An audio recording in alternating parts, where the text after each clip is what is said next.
واده وکړو واده بیا چې په ړومبي شپې باندې کمرې ته ورغې بس ښځې ته یې وویل تبدیلي راولي څه تبدیلي راولي هغه ورته څه تبدیلي وایي ګوره ورته مصلي خوراک له په نفلو باندې ودرېدو په نفلو باندې سړی ودرېدو اوس دوه رکعته نفل یې الله اکبر په نیمه ګنټه کې وکړه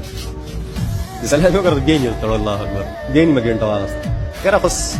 سر بیا څه خوږې او بس ټوله شپه تېره شو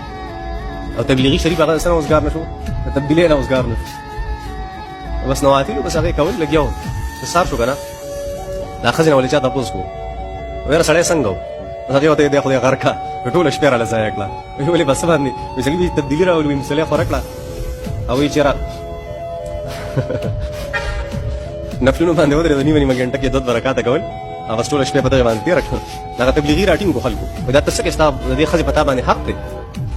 وایي دا تاسې چلو کو په ټوله شپه دې په نوافلو کې تېره کړه د هغې څه حق شته که نه تا کوروالی ولې ونه کړو هغه وایي دا زموږ په شپږو نمبرو کې نشته وایي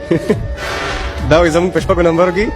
نشته دا چورونه زموږ په شپږو نمبرو کې هغه نشته صحیح ده نو بیا چا بوتله مشرانو له کیسه ختمه نه ده بیا چا بوتله مشرانو له او ته ویره دا سړی پوهه کې دا سړیتوب نه پوهېږي دا داسې کې روزانه په دوه رکعاته نفل ودرېږي نیمه نیمه ګنټه په دوه رکعاتو باندې بس هغه ښځې دغه شانتې ناست دي دا مشران ورته ویل کوي دا ته ولې داسې کېده نیمه نیمه ګنټه تېرې په نوافلو باندې ګنټې دې تېرې